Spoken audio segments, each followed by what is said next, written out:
Calaroga Shark Media. Oh, lots of cover. Jimmy Kimmel ate it. John Mulaney crushed it. We'll talk about the Oscars in a second, but there are other news stories as well. Miami Dolphins star Tyreek Hill ended up in a heated exchange with a woman at a Kevin Hart comedy show. Hill had been accused of sitting in the woman's seat. TMZ reported that Hill was at Kevin Hart's show at the Roxy in Atlanta. The woman grabbed him after Hill sat down. The report says it seems the woman was the more aggressive party. TMZ also reported that she pushed a member of Tyreek Hill's team before security intervened. Cobb County PD told TMZ after reviewing the video, they determined the woman was the primary aggressor. He decided to leave rather than let things go too far. Always a good decision. Speaking of Kevin Hart, on Wednesday night's The Masked Singer, Kevin Hart stumbled his way through Neo's So Sick, drawing laughs from the judges. The panels could not contain themselves as Kevin Hart, whose voice was unmistakable underneath the boxy costume, bumbled his way through the song. Through a voice changer, Kevin Hart said, "I've done a lot, but what am I doing right now? This might be my most novel experience yet."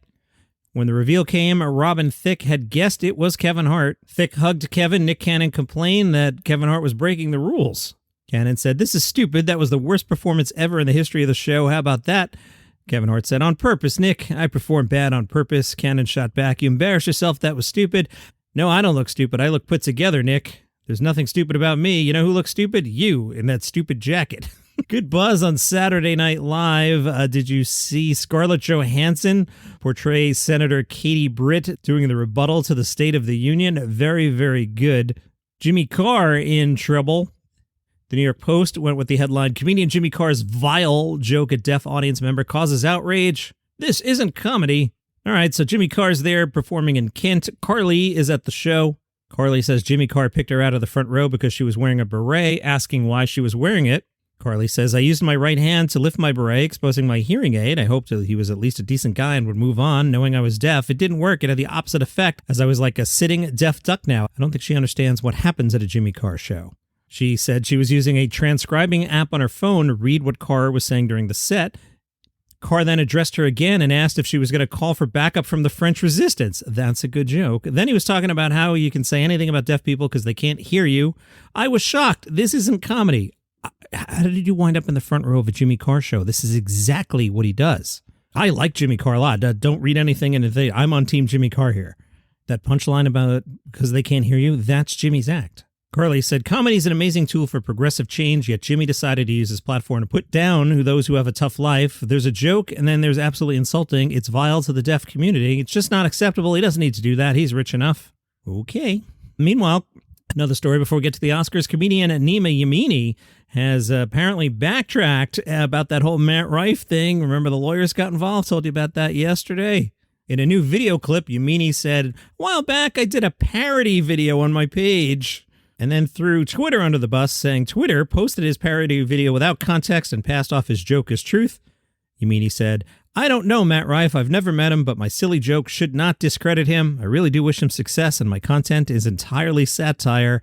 Sounds like the lawyers told you what to say.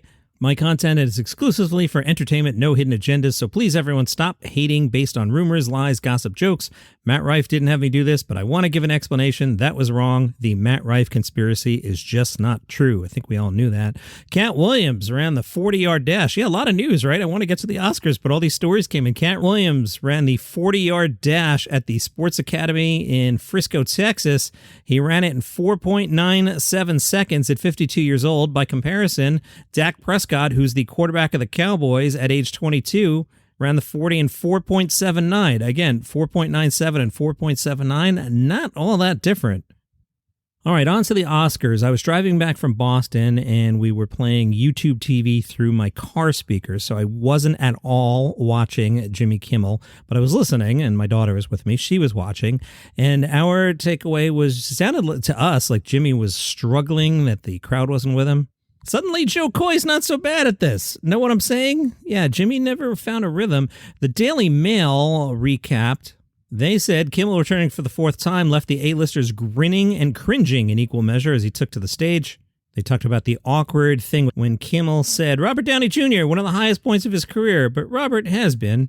Then Downey pointed to his face, leading Kimmel to add, "Was that too on the nose or a drug motion that you made?" But look at him. He's so handsome, so talented. He's won every award there is to win. Is that an acceptance speech in your pocket, or do you just have a very rectangular body part? That joke fell flat. Later in the show, Kimmel appeared to catch the ire of Emma Stone as he made fun of Poor Things, joking about the explicit sex scenes in that film, saying that they showed the only parts of Poor Things that they were allowed to show on TV. Yeah, so like I said, suddenly Joe Coy's not so bad at this. You get a bad room. I think Kimmel's a great host. I started the night thinking Jimmy Kimmel should host the Oscars for the rest of time, but he didn't nail it last night, and you know who did? John Mulaney. John Mulaney got up. I'm sourcing this next piece of audio from two different things because I don't want to miss the first joke. So the audio is a little shaky for 5-10 seconds, and then I'll go to the better audio. But here's Mulaney crushing. Without sound, we wouldn't have been able to hear such classic lines as, "You're going to need a bigger boat. I'll have what she's having." And he was in the Amazon with my mother when she was researching spiders just before she died. Or what about that moment in Field of Dreams when we hear, "If you build it, he will come." And then Costner does it. He builds a baseball field. Or I guess he doesn't build it. He mows down corn, and then there is a field. And then he's like, "I'm going to watch Ghost play baseball." And the bank is like, "You want to pay your mortgage?" And he's like, "Nah, I'm going to watch Ghost play baseball." And then he finds James Earl Jones, who wrote The Boat Rocker, which I thought was a real book deep into my 20s.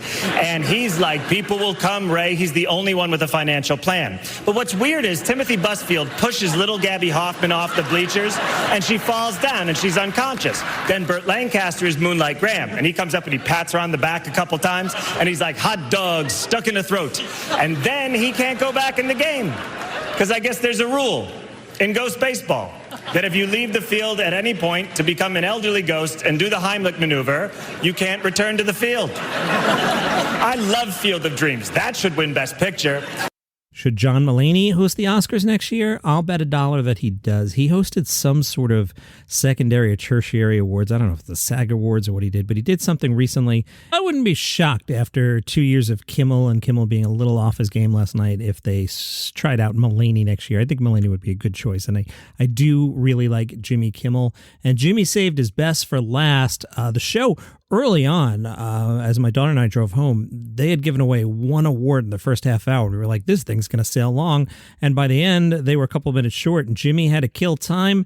And boy, this was his best 2 minutes. Let's listen. I was just, doing this show is not about me, and I appreciate you having me. It's really about you and Emma and all these great actors and actresses and filmmakers. But I was told we have like an extra minute, and I'm really proud of something. I was wondering if I could share it with you. I just got a review, and has there ever been a worse host than Jimmy Kimmel at the Oscars? His opening was that of a less than average person trying too hard to be something which he is not and never can be. Get rid of Kimmel and perhaps replace him with another washed up but cheap ABC talent, George Slopanopoulos. He would make everybody on stage look bigger, stronger, and more glamorous. Blah, blah, blah. Make America great again.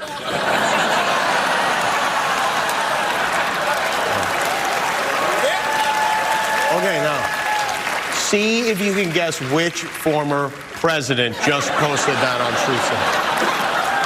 Anyone? No? Well, thank you, President Trump.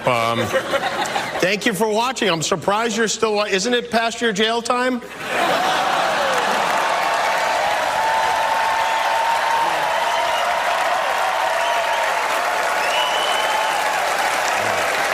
Speaking of movies, I was having just a great day prepping the show, and then I see this link from Forbes. Hollywood's best paid actor. Guess who it is? Can you guess already? You can hear it in my voice.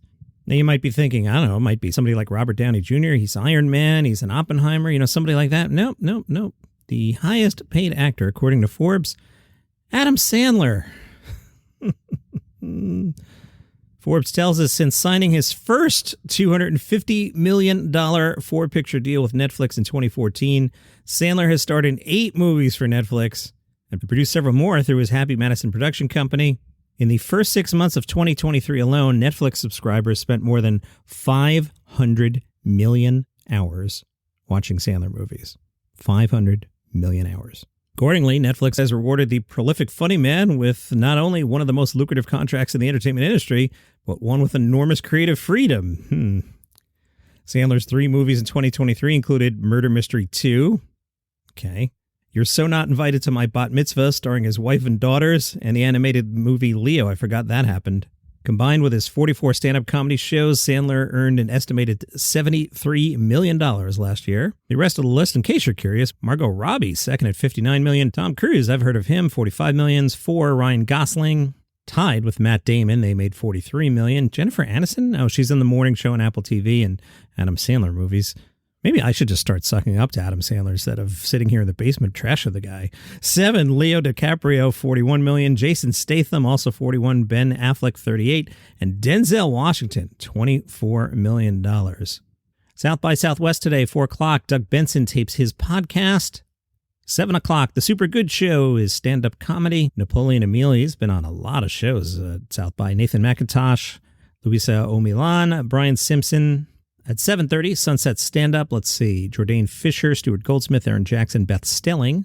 8 o'clock, Only Murderers in the Building. Great title. Chris Fleming, Lynn Coplitz, Pete Lee, Dulce Sloan, Jabuki Young White. The show I would drag you to at 9 o'clock, AI Johnny Cash and his AI friends Hootenanny. Wow, great picture of Matt Besser dressed up as Johnny Cash. Looks pretty good. The programming description, which I'll remind you, is generated by participants and does not necessarily reflect the opinions of South by Southwest, reads, Johnny Cash and his celebrity friends are brought back to life in this unique musical performance of artificial intelligences. Johnny Cash once had a hit covering Trent Reznor, so who will he cover now that he's back from the dead? AI Johnny Cash and many other AI celebrities, living or dead, will perform as you never thought possible. James Adomi and Matt Besser are your credited performers. I would absolutely be all over that. A lot of times comedy festivals don't have anything on a Monday. 10 o'clock, Comedy Crossroads. This showcase is all about raw humor and diverse voices. Orlando Leyba, Christina Catherine Martinez, Aida Rodriguez, Jesus Trejo, Dustin Ibarra.